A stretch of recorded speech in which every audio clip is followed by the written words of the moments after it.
Hey guys, exam season is quickly approaching, and with that in mind, feel free to check out our walkthrough guides both online and in print. Yep, these have everything you need to know to smash your externals. Grab them now, StudyTime.Conans/store. Make your external season as easy as possible. Kia ora guys, welcome back to the Wholesome half hour after taking the Term 3 holiday break. We're back into it again and gearing up for the busiest time of the year. Yes, Term 4 has arrived, the busiest time of the year. Kind of a pretty stressful time of the year, but you know, you reap the rewards as well, I guess. Yep. So for today's show, we thought, we're eating ice cream again. I thought, we're doing ice cream again. Yeah. We're forcing it to be summer. I don't know. I like ice cream. Ice cream's very good. It's a good, it's a good everything food. I'm gonna let you know this like a little bit. I know I always do this. I haven't done it in a while because since we went single cam, there's been less cameras to screw up. So anyway. What are we talking about this week? So I thought we'd talk about kind of 4 habits to win Term 4 and beyond. So these are habits that you can apply to kind of maximize and make Term 4 your best term so far. But also they're habits that they're not unique just to Term 4. You can use them throughout. You can continue to use them for the rest of your year, rest of your life. Yeah. But you can continue to use them in the future and continue to reap the rewards. So really get that edge in Term 4, but also something you can carry forward. Yeah, so as a disclaimer, this is more kind of mind space kind of stuff, that kind of thing. We aren't this isn't tips on how to know an external overnight. This is more keeping you sane from the busiest time of the year. Getting your mind in the right place so you're in a position to attack those exams. You're priming yourself for the hard yards later on. Absolutely. Yeah. Cool. Shall we get straight into it? Let's get into it. The first one that we wrote down, and this was one you mentioned to me a few weeks ago. Yeah, so I mentioned it when we filmed our last Wholesome half hour right before the break, because it was when you mentioned having the thought of the week. Yes. And this was something that I wanted to include. And so, that's so nice. But is journaling. So for those who don't quite know what journaling entails or what it is, it's not necessarily a diary of dear diary, today I did this and this and I hate my mom. It's kind of a way to put down your thoughts. If you find that I know for myself, I get very stuck in my head, and if I have a lot on or something like that, it's quite often I find journaling or writing things down is a really good way to kind of dump it all somewhere else, get it out of your head. Yeah, absolutely. I was doing a little bit of research on journaling before the show. So what I went to grab is this, this is my journal. I should have bought mine today. So I was doing some research before it, and Tim Ferriss, who's he's a popular author, he said journaling for him is he's caging his monkey mind on paper so he can get on with his day, being able to just pour everything you want onto a page, and then you can kind of just move on and not have to think about it again. Yeah, and I think less people do journaling than what could or who would really enjoy journaling is for the simple fact that I think it kind of comes with this connotation of it being a diary, which is not what it is. No. It's something that you could carry around with you throughout the day. It's something that you could just reflect on at the end of the day. It's something that you could have at the beginning of the day if you wanted to set some intentions or something like that. It's really just kind of a way to put in the physical world something that's been stuck in your head. Yeah, so there's definitely heaps of different approaches to it. Yeah, some people do it at night, some people do it in the morning. I do it in the morning. Some people will do it throughout the day, a couple minutes here and there. And there's definitely if you're not sure where to get started, there's kind of there's different ways you can go about it. So some people just do free form, open a book, write whatever's on their mind for 5 minutes, or I'll usually do just one B5 page, which is a bit smaller than A4. Some people will have much more structured ways, or you can have a combination of each, which is kind of what I do. With the structured ones, I know there's one of the really popular ones that people do is called the 5-minute journal, and you can actually buy it printed with thanks Juan with these stuff pre-written, and the 5-minute journal, the questions in it are what would make today great, list 3 amazing things that happened today or yesterday depending on when you're doing it, 1 thing you're grateful for, an affirmation. So an affirmation is like, I am, great, on the spot thinking. An affirmation is like something that you're like telling yourself that you know is true. So like I am not a dreadful person for like smashing back a whole block of chocolate last night. Yeah. Just something off the cuff, totally not relevant to my life. Yeah, or something like, I'm confident and I'm like happy that I'm happy about how confident I am, something like that. Yeah. And then the last one in the 5-minute journal is like, how can I make my day better? So you can like use a really structured approach like that, or you can do something completely freeform, or you can do a combination. Yeah. I know in my journal I usually do freeform, but then I'll always like be sure to say one thing that I'm grateful for. And I'll usually set a singular one aloud only goal for the day. I think, I definitely lean towards the free form. I don't go by a structure or anything like that at all.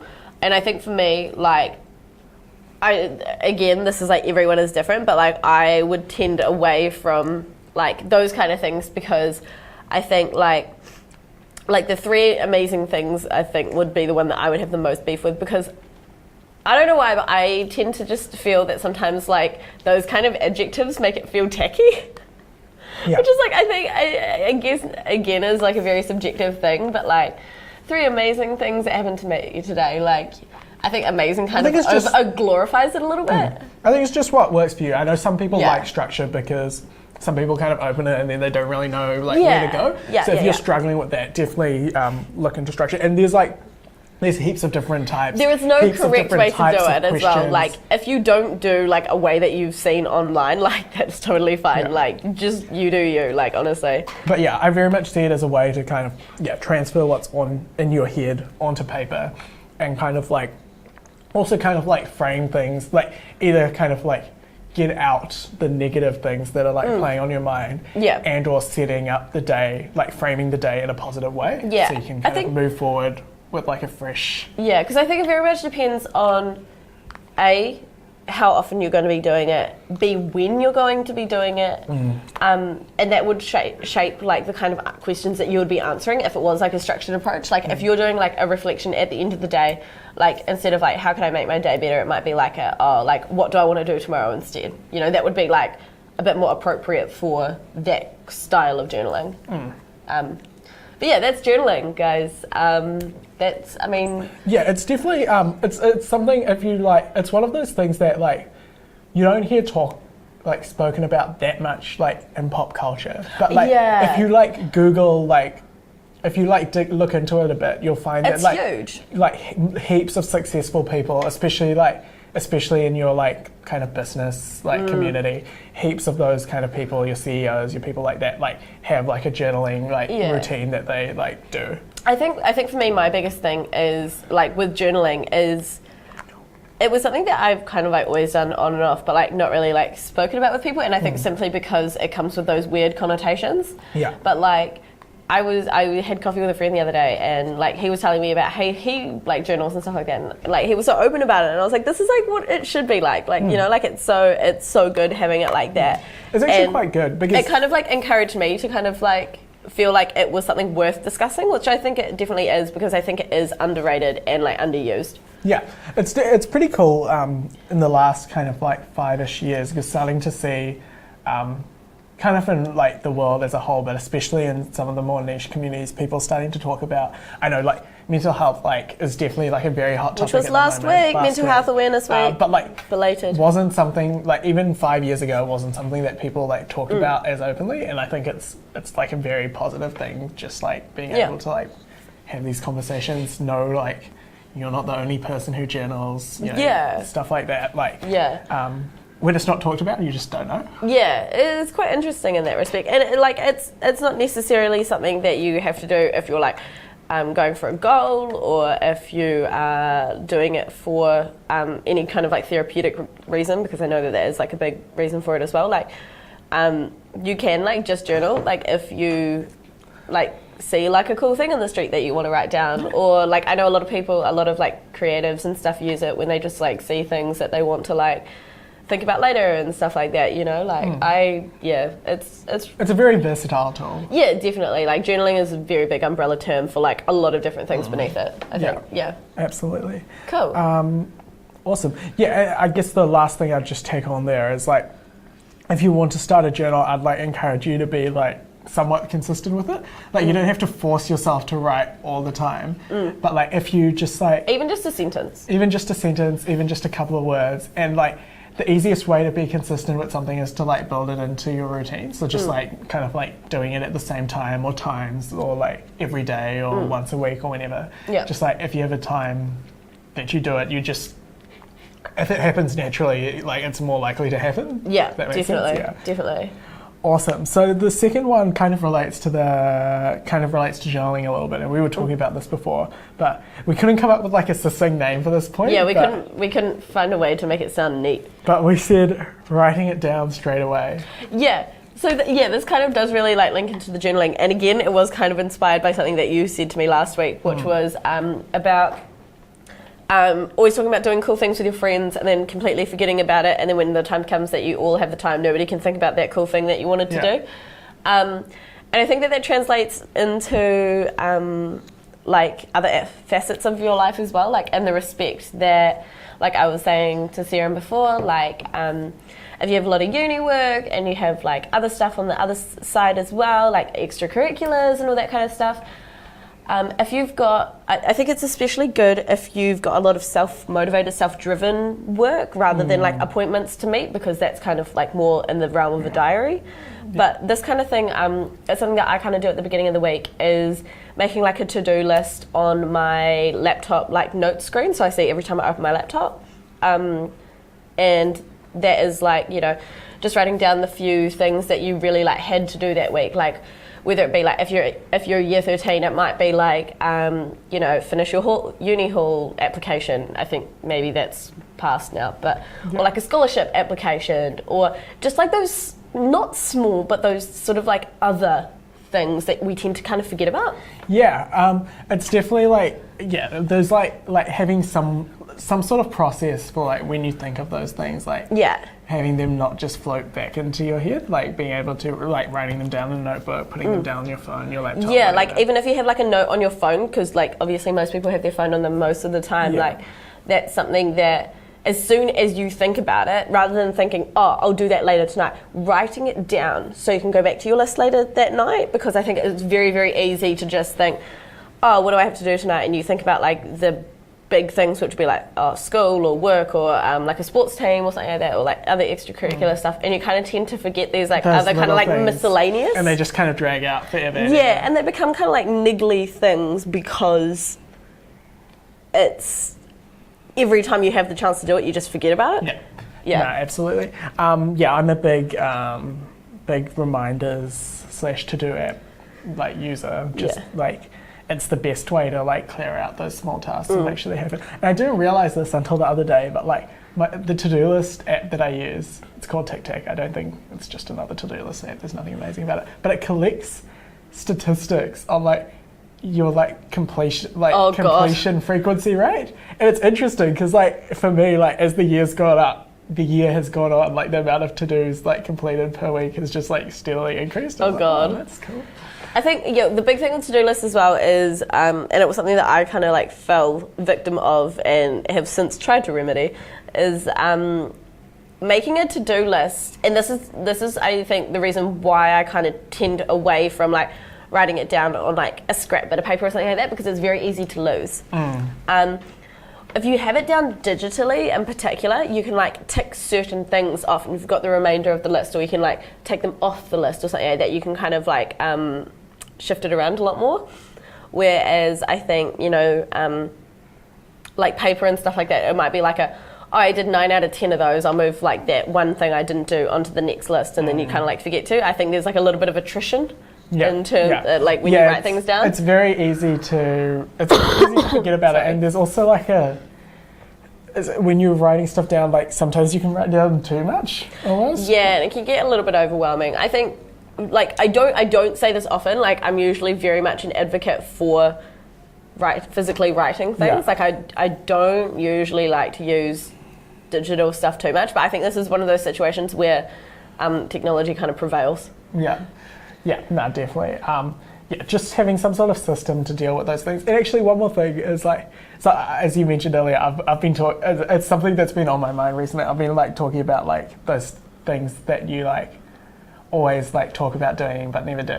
I was talking to like some of my mates about this, and then the other day I like tagged one of my friends like in like a Facebook post for like a limited edition milkshake at like a restaurant, and like usually they just like it back and then you'd forget about it. Then he like replied to the comment on Facebook. He's like, "Are you free Friday afternoon?" Yeah, and I'm like, yes, and we actually ended up going there. Oh, and, like, is that the one that you Snapchat me? Yeah. It looked good. Mama Brown's, great shake. Big like, lot of sugar involved. Big like food hangover after. A lot of lactose, a lot of sugar. But it was good. It tasted good. Yeah. The walk to the station wasn't as good, but yeah. Take an Onzo. It's just a lot of, it was raining. Otherwise I would have taken an Onzo. Loves an Onzo. But yeah, like that's kind of our second one, and I think that's the, like, quite often when we get really stressed, it's like, I've got this big thing, and then in the back of your mind you've got all these other small things that you can't quite place. And I think that this is a really good kind of way to bring all that together. Yeah. Awesome. It's been something that has definitely worked really well for me recently. As long as you make sure you actually continuously go back to it. So I made the mistake of making like a real ginormous to-do list, and I was like, this is good, I'll be able to tick things off, and then like every time I opened my laptop screen I was like, my to-do list is there, but I just never like read it or engaged with it, and it kind of just became part of my wallpaper. Yeah. And then I looked at it and I was like, well, I've done most of this. Like, making sure you stay engaged with that list like, is I know important as well. I'll have like to-dos and I'll set times, but I know like inevitably some stuff gets like bumped to the next day if it doesn't get done. Yeah. But sometimes like if something like gets bumped too many times, you kind of like become like numb to like completing that task. Like, you're kind of just like I did it yesterday. Get complacent with like bumping it further. So I'm like, very guilty sometimes of that you have as to well. like watch yourself and like catch yourself out and make sure you don't do that too much. Just making sure that you are engaging with it. Yeah. Really. Yeah. Awesome. So our next one, third habit, is meditation / mindfulness. And this is like another one of those things that like has some like weird connotations that it doesn't really deserve. Yeah. Mindfulness exists outside of Mental Health Awareness Week, just by the way, team. Yeah, absolutely. But like it's another one of those interesting things where like it is actually being talked about a little bit more now, but it's like journals. Same guy who you might realise I talk about a lot, but Tim Ferriss, he wrote like a book where he interviewed like, I think it was like 50 or like 100 of like the top CEOs in the world, like these are like high performing people, and like 90+% of them like have some sort of like meditation or mindfulness like routine every day. I think if you're going to be that busy, like you need something like it's almost a necessity at that point. Yeah. So like meditation and mindfulness, there's like heaps of different approaches to it. In general, it's like about being present and kind of being more aware and more relaxed about thoughts like coming and going from your mind. Yeah. Rather than letting like that treadmill kind of get away. Yeah.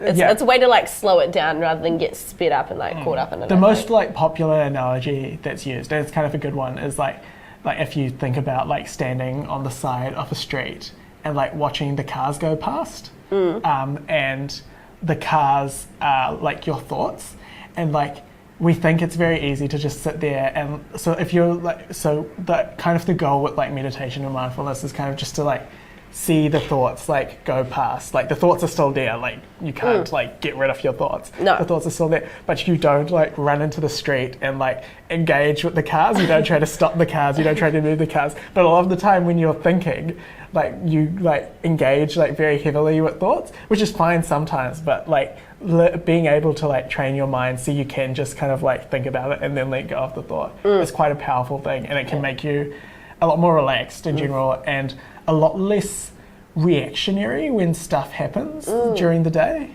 Yeah, because you can recognise the thought. Because you can recognise it and you can just like pause for a second rather than like just like engaging with it straight away. Yeah, I don't know why, but that analogy just brought to mind like me just running out into the traffic on Courtney Place and just getting demolished by a bus side. We just kind of walk. I don't know. In Wellington, people just kind of roam the streets as they please. Cars are secondary to the human. Yeah, buses don't care about anything. Buses don't ever stop. They don't care. Yeah. So I guess if you want to like start meditating, or you don't really know where to start, or you're kind of interested, probably some of so there's like guided meditation and there's like non-guided meditation. If you're like a beginner, like a guided meditation is like a really, really easy way to get into it, because you literally have someone like in your ears telling you what to do. Yeah, because you kind of have to, if you haven't done mindfulness before, it's sort of, I would almost argue the mindfulness is almost like the introductory type, the guided type stuff, and like the more self-directed is more of like a meditative meditation type exercise. Like I would feel like meditation is like the next evolution of mindfulness. Yeah, so like places to start, Headspace is like a really good app. I actually pay for it now, I'm a big fan. But like there's like they have like heaps of free stuff as well. Headspace, there's an app called Calm that's also really popular. So those are both like geared specifically towards like meditation and mindfulness. And they, like if you're curious, like I'd literally like download it right now, like pause this episode and listen to that instead, because you'll probably get a bit more out of it. Listen to the whole episode, then download it. And then there's like another one that some people talk about, and it's called like Apnea Trainer, and it's actually made for divers. But if you're like, well, I don't really want like meditation's weird, I don't want to do that. Apnea Trainers, it's literally like it's made for like divers, and it like just helps you control your breath. But like it's like a significant like part of it. It's like a major component of mindfulness. So if you're like, I don't want to download Headspace, download Apnea Trainer. Some people recommend it. Right, interesting. Yeah, I think mindfulness, it kind of is a little bit, when it's sold, it's kind of marketed, I think, towards those who might be struggling with some kind of like, mental health kind of issues, anxiety, I think would be probably one of the biggest ones. Yeah. But like genuinely mindfulness is something that like anyone can do, and like kind of everyone kind of should do to an extent, I think. Often people, even like people who are like, I feel like people kind of like I don't think you have to be like in a like a place, you don't have to have like poor mental health, so like you can always like improve. This is like a big thing, particularly in mental health, is we shouldn't just address mental health when it's really bad. Like we should also be focusing on those who are within the normal range spectrum, as dictated by the Diagnostic Statistical Manual of Mental Disorders. But for those who do fall within that like normal category, like you can also, become more positive again. Like it's not necessarily like those who are struggling with mental health, like if you get them back up to like a normal healthy range, then like they can still improve upon that again. Like there isn't like a cap at like normality. Like you can just be a more positive person. Yeah, the way I look at it is like, of course, if you're like suffering with some like mental health issues, it's much better if you can take yourself up here. Yeah. But if you are at a normal level, even if you're able to take up like your mental resilience and how calm you are up another level, if something goes wrong in your life and there's something that's going to take you down, you don't go down as many steps. Like you go down from like living high to like normal, or maybe a little below normal, but you don't plummet right into the ground. I think it's good with like coping and stuff as well. And even if you aren't even if it isn't something that like happens that does like bring you down into a low mental space, just being in a more positive mindset is going to be better. Like, that's just like, it is what it is. Like, it'll give you like better coping mechanisms, and if something does happen, you would be like maybe bumped down. But you would just be happier, more relaxed. Like, that's like a lot of people that like start meditating will like report very quickly that they just feel like more relaxed, because like you're not engaging with your thoughts as much, and you can kind of just chill out a little bit, and like that's totally worth it. And the long-term effects of that kind of stuff, it's really good. I think it's like, to make another analogy of it, it's like rather than letting your thoughts control you, you're sort of a little bit more in control of them, and you're able to sort of like like I think for particularly for those who are like big ruminators, which I'm not to like a clinical degree, but like I would argue that like I do very much, I ruminate on things. Should I define ruminate? Yeah. So, like for anyone that isn't quite sure what I mean when I say ruminate, I just mean like not being able to like shake like a thought, like just getting stuck with it and not being able to like let it go, or like mulling it over just like constantly, to like beating it to death basically, and just like not being able to like get rid of it. It's like having a song stuck in your head but it's a bad thought instead, you know? And so, you know, just being able to like let that kind of stuff go and like be better able to like deal with that kind of stuff, I think, you know, it's always going to be a positive. So yeah, mindfulness isn't something that, I think it's marketed a little bit more towards those who are suffering with mental health issues, but it's not restricted to. Yeah, absolutely. And like, if we were to like link that to what I said at the beginning, like your top performers in business and like politics and all sorts of like other arenas have these are the people probably statistically who practice like meditation and mindfulness the most, and they're also some of the most like mentally stable people in the world. Yeah, well, you'd hope so at least. We're not going to get into that. Yeah. But it's fine. Awesome. Just before we get on to our last one, a couple of other things. StudyTime merch, you can buy that. We're calling it apparel now, supposedly. Supposedly merch was to like Jake Pauley, so we're calling it apparel now. StudyTime.co.uk/apparel. Apparel, yeah. I don't know. It was a spontaneous decision. If we can sound a little bit less like Jake Paul, then that's always a win in my eyes. Have you seen? I showed you the video. There's a great music video. I don't know. All I want for Christmas is that Jake Paul merch. It's shameless. It's shameless, is what it is. It is. Moving right along.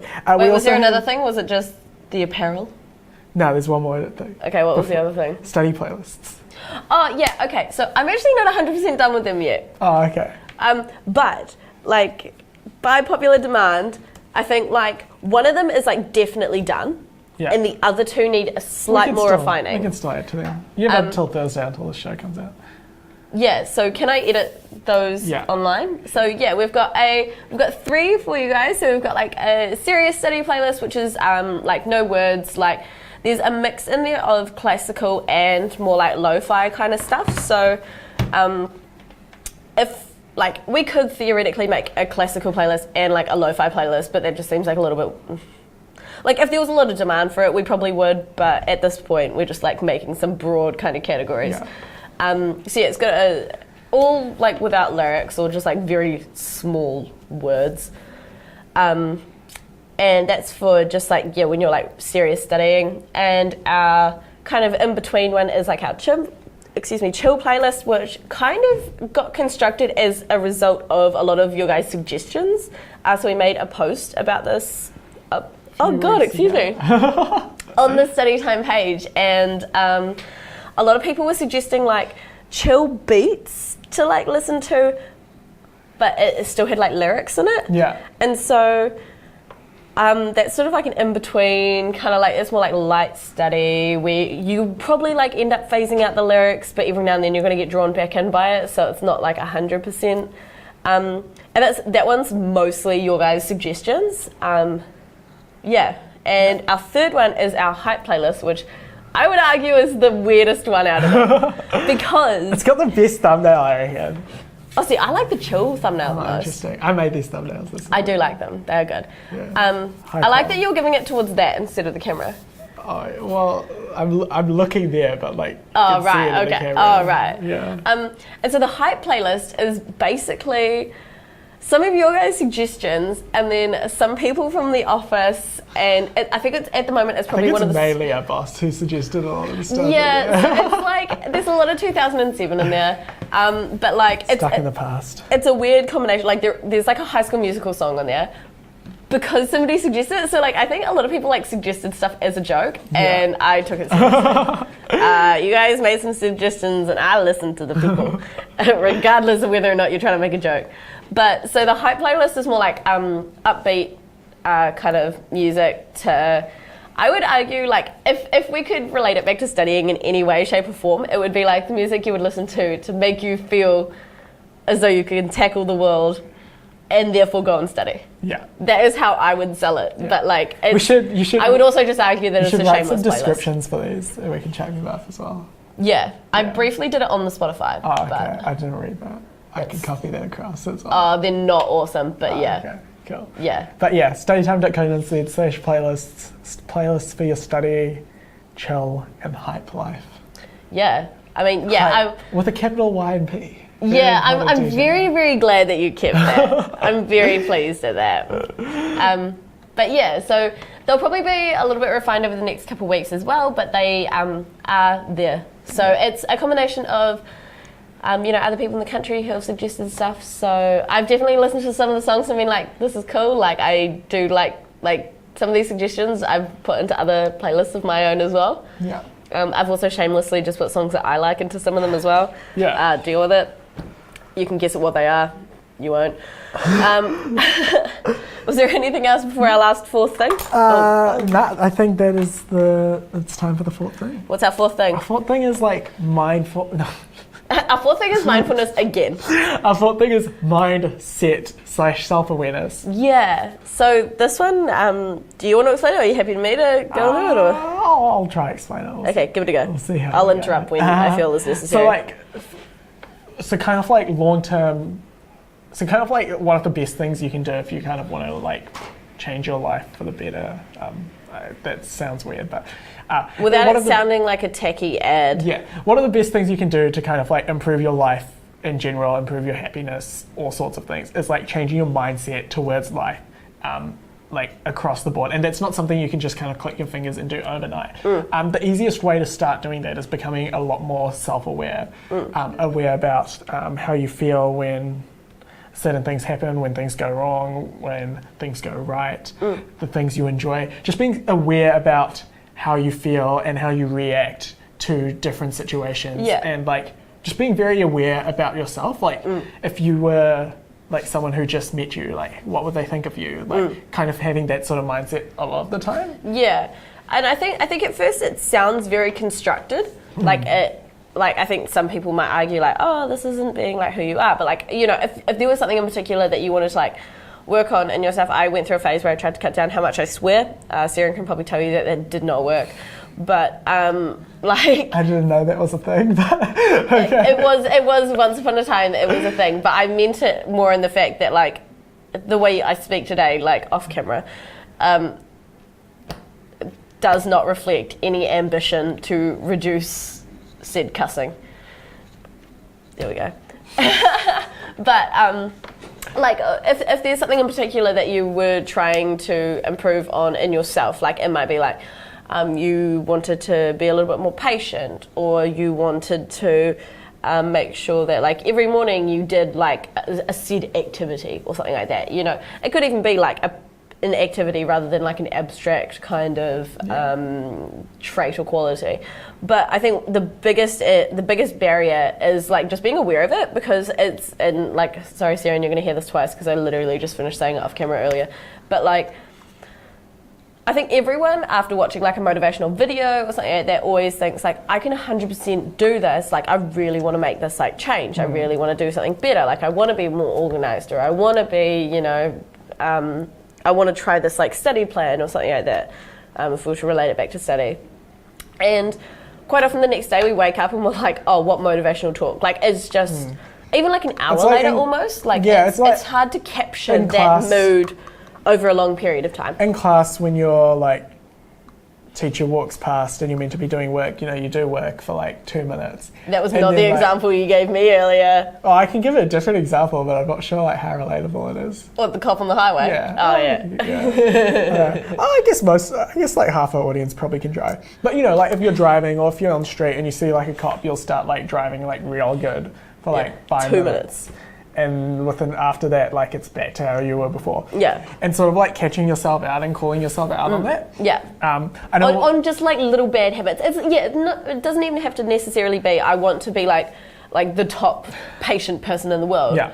It's more like I want to incrementally improve what I think is probably like a bad quality about myself. But I know for me recently, I've been trying to kind of improve the amount of like attention, like how much attention I pay when like I'm talking to other people. So I'll kind of like catch myself when I'm about to like cut someone off, or like when someone like finishes speaking, I'll be like, oh, did I actually listen to that, and how much of that did I remember? Like, can I ask them a follow-up question? And sometimes the answer is no. But like being aware of those things, like that's the first step towards like making changes in those regards. And like, even for me, something that I've personally been trying to work on recently is actually just like not using my phone as much. So it kind of got initiated when I lost my phone for a week, but it's back now. But when I lost it, like, I had a lot of time without my phone, and I just found like it was a lot better not having my phone as glued to me all the time. Or like, I do still have my phone on me, but I'm not like always engaged in conversation with someone. Like, I think quite often, particularly like our generation and like a bit younger, we constantly feel like we need to be in contact with someone online, like on our phone. Like, we should always be waiting for something on our phone to light up. And I think that was something that I really wanted to disengage with, was this like feeling of this necessity of either being on my phone or waiting for my phone to do something, as though it was like dictating what my actions were. And you don't have to beat yourself up when it like doesn't work. No, like, God, no. The second, like, when you remember like that, oh, today I was trying to like use my phone less and I haven't been, like, not getting annoyed that you haven't all day, but just like in that moment, like make a decision, be like, oh, I'll put it away now. Or like, I've gotten more into the habit of putting my phone in like another room, and like if I realise like I've gone to my room and my phone is still in the lounge, like I'm not as inclined to like get up and go get it. I'm like, it's fine, like, you know, whatever happens in the next hour or so, like, it's very unlikely, it will be very unlikely that I need my phone urgently within that next hour. I think it's also prioritising that kind of stuff. I've been using, this year in general, I've been using like Do Not Disturb a lot more. And like in the last couple of months, I've been using like flight mode like heavily. If I'm like, when I go to bed and when I'm at the gym, my phone goes in flight mode, and in the morning it doesn't come off flight mode for like the first half hour. Yeah, and so this is like, the overarching thing that we're trying to talk about here is like changing like a mindset or changing your habit. And the first kind of barrier to this is being like aware of it. So like, obviously a little bit counterintuitive for my example, but like a really good way is like, if you have, I'll just get rid of my notifications, is like on your like wallpaper screen, even just like being like having a reminder there. Mine just is tired, which is like, you know. Mine's a quote. It's a quote, but like, something like a quote, like to remind you. I know our boss has like he has just like a circle sticker on the top of his phone. Oh, okay. And it's just like to remind him like to like not look at it all the time. Oh. Supposedly it works for about 2 weeks, and then it kind of like blends into the wallpaper. Yeah. So sometimes you need to kind like of my like to-do change list. those, but But like having just some sort of indicator. Yeah, so for me, when I was trying to cut down on my swearing, whenever I would swear, I would flick myself with my hair tie, which is why I was playing with it earlier. It didn't work. Oh, it did work for a while actually, but then I kind of like slipped up a bit. Yeah. But like before the habit could be like fully formed, I guess. But first off, be realistic, because mine with the swearing one was not, for a multitude of reasons. But like, be realistic and just say like, oh, I want to improve this, like minutely or something like that. Don't expect changes to happen overnight. Stay engaged with that goal, and one of the ways to stay engaged with that goal is to remind yourself that it is something that you want to do, or that you want to change about yourself, which sounds a little bit weird, but like, you know, for lack of a better word, the English language is kind of failing me right now, or I'm failing it, but that's fine. Just reminding yourself that this was something that you wanted to do, and practicing it when you can and when you remember, and not just like giving up on it very easily, I think. No, absolutely. I totally agree. Yeah. Awesome. Yeah. 4 habits that you can integrate into your life to smash Tim for, be in the right position to tackle those exams. Yeah. Be in the right headspace to tackle those exams, and like be in the right headspace for the rest of your life. Just some good habits to get into. It's totally, they're all totally worthwhile things. Yes, not even necessarily for study. Just everything that we talked about today is stuff that both of us have like actively like done and or like considered like recently. Yeah. And I know like they've made like big, like very nototable differences in my life. Yeah, especially like I think if we're gonna flick back with however much time we have left, which is probably not a lot. The mindfulness one in particular, like there are studies and stuff that have been done that have shown that they are effective. Like, it's not just like a pseudopsych thing. For anyone that doesn't know what pseudopsych is, it's just like kind of like fake psychology basically. It actually, like in, studies and in lab studies and outside, like it has shown to have improvements for those who did practice it, even over just like a 6-week period. So a lot of these things, like you won't see the benefits in like 1 or 2 days, but it's not the wait isn't that long either. It's one of those things. It's like growing your hair or your nails. Like you don't notice it because you look at it every day, but then you look back and you think. You look back a month ago, 2 months ago, and you realise that there are differences. So stay patient with them, but they are definitely worth it, and they definitely do make a noticeable improvement for yourself later on. 4 habits: meditation, mindfulness. This is not in order. No. Meditation, mindfulness, self-awareness, writing it down straight away, and journaling. Thanks so much for watching or listening. If you've got questions for us, I know it's the exam season coming up. I know heaps of people have heaps of questions. Send us a DM on Insta, hit us up on Facebook, send us an email, StudyTime. Put it in the comment section of the... comment section of this video. Listening to the podcast, send us a DM, whatever. Love to hear from you, love to answer your questions. Thanks so much for listening and watching along. Yeah, thanks guys, and we'll see you next week. Awesome.